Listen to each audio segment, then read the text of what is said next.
कभी अमेरिका में जो है किसी नौजवान को किसी यूनिवर्सिटी में मार दिया गया है, भारतीय नौजवान को, कभी ऑस्ट्रेलिया में मार दिया गया है, कभी यूरोप के किसी कोने में मार दिया गया है। और इन सब के बीच दावा क्या किया जाता है? विश्व गुरु का। विश्व गुरु नहीं है गुरु, आप पक्का से ना विश्व गुरु हैं, और आप इस देश के नौजवानों के भविष्य में जहर घोल रहे हैं। लोग जो है रात को 2 बजे से लाइन लगाते हैं वीजा लगवाने के लिए, 2 बजे से। 8.5 लाख लोगों ने जो है इंडियन पासपोर्ट छोड़ दिया है। कहते हैं कि जो है विश्व में डंका बज रहा है। 8.5 लाख लोगों ने जो है इंडियन पासपोर्ट। जीडीपी ग्रोथ हो रहा है, अच्छी बात है, विकास दर बढ़ रहा है, बहुत अच्छी बात है। लेकिन अगर बेरोजगारी दर बढ़ रहा है तो चिंता की बात है, महंगाई बढ़ रही है तो चिंता की बात है, नौजवानों की आत्महत्या दर बढ़ रही है तो चिंता की बात है, महिलाओं के ऊपर होने वाले अपराध अगर बढ़ रहे हैं तो चिंता की बात है, मजदूरों को अगर मजदूरी नहीं मिल रही है, कि 5 ट्रिलियन की इकोनॉमी हो गई, शानदार सुंदर 5 ट्रिलियन की इकोनॉमी हो गई, तो ये 80 करोड़ लोग कौन है जो 5 किलो अनाज लेने के लिए खड़े हैं? तो पैसा अगर पैदा हो रहा है इकोनॉमी में तो जा किसके पास रहा है?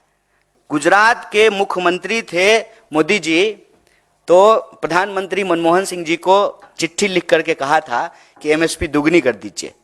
अब तो मनमोहन सिंह जी प्रधानमंत्री हैं नहीं, गुजरात के मुख्यमंत्री देश के प्रधानमंत्री बन गए हैं, तो एमएसपी क्यों नहीं लागू कर दे रहे हैं? उसको कानूनी दर्जा क्यों नहीं दे रहे हैं? इसीलिए जो है किसान आंदोलन कर। देश में तो नौजवानों के लिए मृतकाल चल ही रहा था।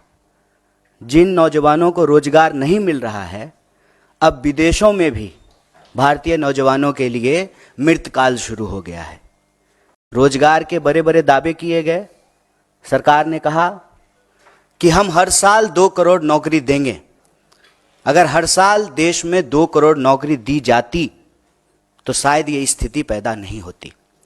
आप जानते हैं कि रूस के पास परमानेंट आर्मी नहीं है, ठेके पर आर्मी है।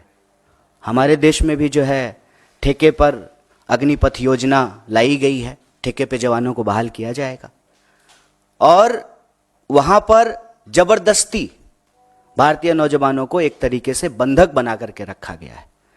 उसमें से सिविलियन वर्क में गुजरात का एक नौजवान, नोट कीजिएगा, गुजरात मॉडल, गुजरात का एक नौजवान, उसकी दुखद मौत हो गई है। और इस संवेदनशील विषय पर चारों तरफ चुप्पी है।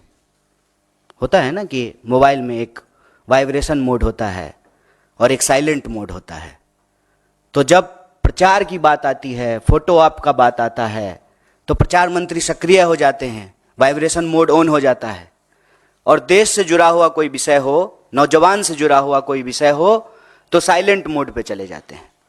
ये कितनी गंभीर विषय है कि देश में अगर देश के नौजवान अपने देश के लिए शहादत दे रहे हैं, जान दे रहे हैं, तो यह बात समझ में आती है कि यह देशभक्ति है, राष्ट्र के लिए जो है आप अपनी जान दे रहे हैं।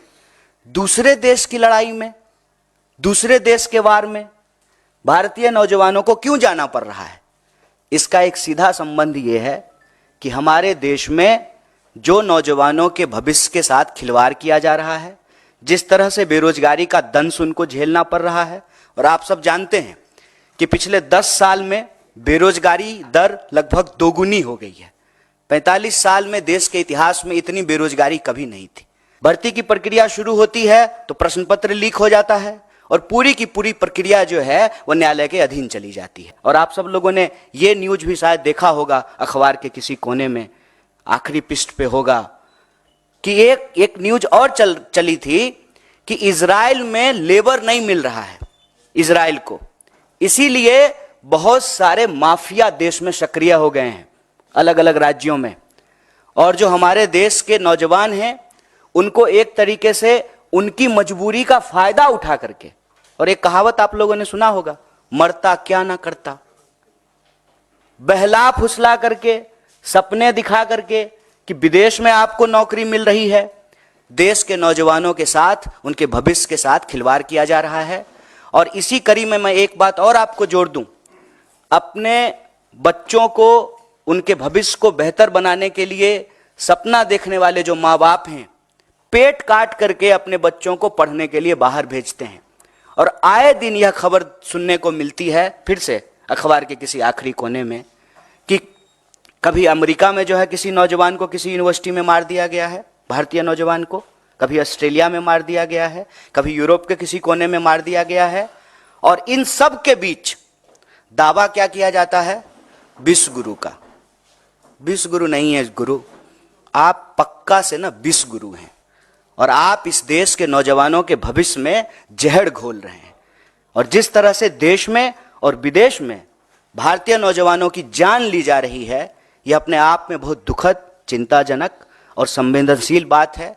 इसीलिए हमारा यह कहना है कि देश में तो नौजवानों के लिए मृतकाल चल ही रहा था, अब विदेश में भी भारतीय नौजवानों के लिए मृतकाल चल रहा है।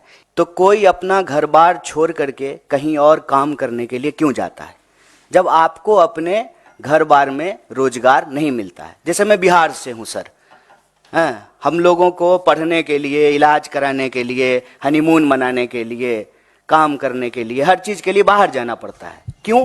क्योंकि हमारे राज्य में अवसर नहीं है, ये सच बात है। वरना अपना घर बार छोड़ करके क्यों आएगा कोई? पंजाब का कोई व्यक्ति तो बिहार में जाकर के धान काट नहीं रहा है, बिहार का ही लोग जाकर के काट रहा है। तो पहला मसला यह है कि अपने देश में इस देश के नौजवानों के लिए रोजगार नहीं है, यह सबसे प्रमुख बात है। दूसरा, फिर मरता क्या ना करता, जो काम मिल जाए सर। यही हमारी यूनिवर्सिटी के पीछे जो है बहुत सारी एम्बेसी है, लोग जो है रात को 2 बजे से लाइन लगाते हैं वीजा लगवाने के लिए। 2 बजे से 8.5 लाख लोगों ने जो है इंडियन पासपोर्ट छोड़ दिया है। कहते हैं कि जो है विश्व में डंका बज रहा है, 8.5 लाख लोगों ने जो है इंडियन पासपोर्ट छोड़ दिया है। फिर जहां जो काम मिल जाए, और ठेके पे बाहर में आर्मी में भर्ती की जाती है। हमारे देश में नहीं की जाती थी, अब की जाएगी, अभी इसकी शुरुआत हो गई है, तो की ही जाती है। इजराइल का मामला अलग है, इजराइल में आर्मी में नहीं, दूसरे काम के लिए, डिफेंस से रिलेटेड नहीं बल्कि और दूसरे सिविलियन काम के लिए जो है भारतीय नौजवानों को अलग अलग कंपनियां जो है देश के अलग अलग शहरों में सक्रिय है। किसी ना किसी कोने में जो है तुरंत आइए, मिनटों में वीजा पाइए के विज्ञापन के साथ जो है दुकान खुले हुए हैं। और भारतीय नौजवान जो है उसमें किसी तरीके से चाहते हैं कि हमको देश में कोई अवसर मिल नहीं रहा है, तो विदेश में कोई अवसर मिल जाए, वो उसके तहत जो है बाहर चले जाते हैं। और वहां जाकर के जब उनके साथ कुछ बुरा होता है, वो फंस जाते हैं, तो उसकी कोई जिम्मेवारी नहीं है, उसकी कोई अकाउंटेबिलिटी नहीं है। दुनिया के किसी कोने में कोई गुजराती को कुछ हो जाए तो मोदी जी पर्सनली जो है उसकी मदद करते हैं।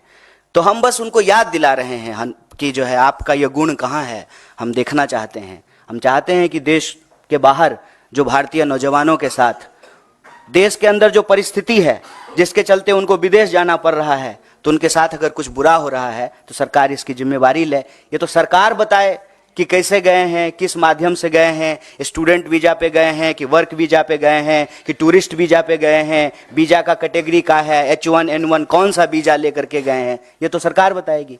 हम कैसे बता सकते हैं? हम तो विदेश मंत्री हैं नहीं। 750 लोग जो है वो धन्ना सेठ हो गए हैं, अरबों खरबों में उनकी कमाई हो गई है, और किसान ने आत्महत्या कर लिया है 12,500। इसको कैसे देखते हैं? जीडीपी ग्रोथ हो रहा है, अच्छी बात है, विकास दर बढ़ रहा है, बहुत अच्छी बात है, लेकिन अगर बेरोजगारी दर बढ़ रहा है तो चिंता की बात है, महंगाई बढ़ रही है तो चिंता की बात है, नौजवानों की आत्महत्या दर बढ़ रही है तो चिंता की बात है, महिलाओं के ऊपर होने वाले अपराध अगर बढ़ रहे हैं तो चिंता की बात है, मजदूरों को अगर मजदूरी नहीं मिल रही है, EFO अपना ही पैसा, आपका अपना पैसा, आपकी कमाई का एक हिस्सा काट करके सरकार के खाते में आपने जमा किया है, और जब बेटी का शादी है, मकान बनाना है, बच्चा को पढ़ाना है, कहीं एडमिशन लेना है, तो PF का पैसा निकालने के लिए जा रहे हैं तो पैसा नहीं निकल रहा है। तो हम कह रहे हैं कि जो अच्छी चीज है वो अच्छी चीज है, जीडीपी बढ़ गया, बहुत बढ़िया बात है। मतलब हम बार बार यही सवाल पूछते हैं ना कि 5 ट्रिलियन की इकोनॉमी हो गई, शानदार, सुंदर, लेकिन 5 ट्रिलियन की इकोनॉमी हो गई तो ये 80 करोड़ लोग कौन है जो 5 किलो अनाज लेने के लिए खड़े हैं?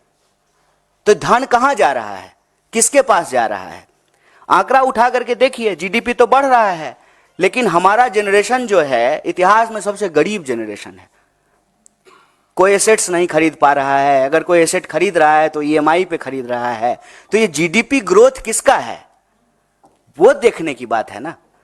और इसमें कोई अंतर विरोधी बात तो है नहीं। ये तो और अच्छी बात है। तब तो सरकार अब ये बहाना नहीं लगाएगी कि हमारे पास पैसा नहीं है। तब तो हम कह सकते हैं ना कि जीडीपी ग्रोथ अगर 7.5% हो गया है तो फिर वो जो मांग है इस देश के विद्यार्थियों का कि शिक्षा पर जो खर्चा हो बजट का 10वां हिस्सा हो, तो 10वां हिस्सा बजट का आप एजुकेशन पे खर्च करने लगिए। लेकिन आपको मालूम है कि इस बार के बजट में जो है एजुकेशन के ऊपर कटौती की गई है। तो पैसा अगर पैदा हो रहा है इकोनॉमी में तो जा किसके पास रहा है? ये बेरोजगारी क्यों बढ़ रही है? किसानों की आमदनी क्यों नहीं दुगनी हो रही है? एमएसपी क्यों नहीं मिल रहा है? सरकार से तो हम यही मांग कर रहे हैं कि आप यही रोजगार की व्यवस्था कीजिए। भारतीय नौजवानों को किसी भी परिस्थिति में वॉर जोन में जाकर के काम करना पड़े, जहां मिसाइल चल रही है, गोलियां चल रही हैं, लोग मारे जा रहे हैं, चाहे इस तरफ से मारे जाएं या उस तरफ से मारे जाएं, हम ये नहीं कह रहे हैं, लेकिन उसमें हमारे लोग जाकर के क्यों अपनी जान गंवाएं? उनको यही रोजगार दिलाइए। और बस उनको हम वादा याद दिला रहे हैं कि आपने तो कहा था कि 2 करोड़ नौकरी देंगे हर साल, तो 10 साल अब पूरा होने को हैं। इस हिसाब से जो है आप 20 करोड़ नौकरी पैदा करते, 20 करोड़ आप नौकरी पैदा कर देते तो क्यों बाहर जाता कोई? किसी को अच्छा लगता है कि गोलियां चल रही हो और वहां पे जो है हम गार्डन साफ कर रहे हैं या सड़क साफ कर रहे हैं? ये अच्छा तो लगता नहीं है। तो हम सरकार से ये मांग कर रहे हैं कि देश के नौजवानों के भविष्य के साथ खेलना बंद कीजिए और युवाओं के लिए जो ये मृत काल चल रहा है उस मृत काल को बंद करके ही सही मायनों में अमृत काल शुरू किया जा सकता है।